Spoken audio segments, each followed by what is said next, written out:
নমস্কার, আমি বিপ্র আনকাট বিপ্র বার্তা চ্যানেলে আপনাদেরকে স্বাগত। এই মুহূর্তে একটি বিশেষ খবর নিয়ে আপনাদের সামনে উপস্থিত। সেই খবরটি বিস্তারিত আলোচনার আগে একটা ভিডিও ক্লিপিংস আপনাদেরকে দেখিয়ে নেব। চলুন দেখে নিই সেই ভিডিও ক্লিপিংসটা। আমরা তৈরি করেছি কৃষ্ণনগরে বিশেষ করে আপনারা জানেন যে এগুলো খুবই বিখ্যাত। তাদের মন্দির মাটির শিল্প, কাঁথা পিতল শিল্প, এই শিল্প বিখ্যাত।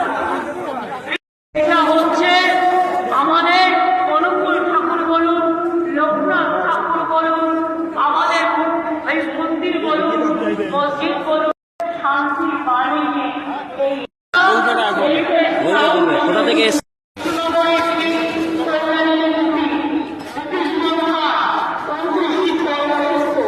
কাকা কোথা থেকে এসছো? কোথা থেকে এসছো?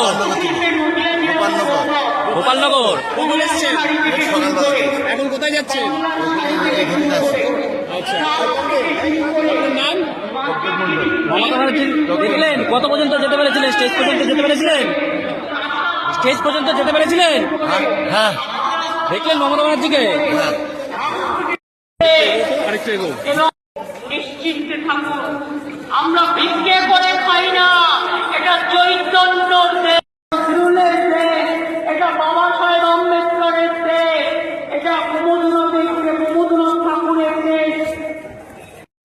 দেখলেন, নদিয়া জেলার কৃষ্ণনগরে গভর্নমেন্ট কলেজ মাঠে মুখ্যমন্ত্রী মমতা বন্দ্যোপাধ্যায়ের যে জনসভা অনুষ্ঠিত হয়েছিল সেই জনসভার চিত্র।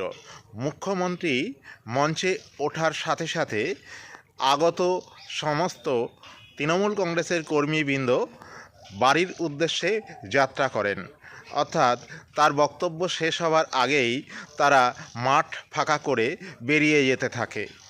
এই ধরনের দৃশ্য আগে সাধারণত দেখা যেত না, কিন্তু এবার দেখা যাচ্ছে। এটা কিসের লক্ষণ বলে মনে হয় আপনাদের? জানি না এই ধরনের দৃশ্য আপনারা আগে লক্ষ্য করেছেন কিনা, কিন্তু কৃষ্ণনগরের এই গভর্নমেন্ট কলেজের মাঠে তৃণমূল কংগ্রেসের যে জনসভা অনুষ্ঠিত হলো, এই জনসভায় দেখা যাচ্ছে মাননীয় মুখ্যমন্ত্রী মঞ্চে ওঠার সাথে সাথেই তৃণমূল কংগ্রেসের কর্মীবৃন্দ একে একে বাড়ির উদ্দেশ্যে পা বাড়িয়েছেন। দেখুন, সেই বাড়ি যাওয়ার চিত্র ইনসার্টেও আপনারা দেখতে পাচ্ছেন কিভাবে মাঠমুখ না হয়ে মাঠের বাইরে সবাই বেরিয়ে আসার জন্য তোড়জোড় করছে এবং দ্রুত গতিতে যেন মাঠ ছেড়ে বাড়ি চলে যেতে চাইছে। এই ধরনের দৃশ্য সাধারণত আগে কখনো দেখা যায়নি। মুখ্যমন্ত্রীর বক্তব্য শেষ হওয়ার আগেই মাঠ ফাঁকা করে বেরিয়ে যাচ্ছে, এটা বলা যায় এই প্রথমেই দেখা যাচ্ছে। এটা কিসের লক্ষণ আপনারাই ভালো বলতে পারবেন। যাই হোক, যদি আপনাদের ভালো লাগে ভিডিওটি এবং আগামীতে এই ধরনের ভিডিও যাতে করার অনুপ্রেরণা পায়, তার জন্য আপনারা লাইক, কমেন্ট ও শেয়ার করে পাশাপাশি সাবস্ক্রাইব করে পাশে থাকবেন। জয় হিন্দ, বন্দে মাতরম, ভারত মাতার জয়।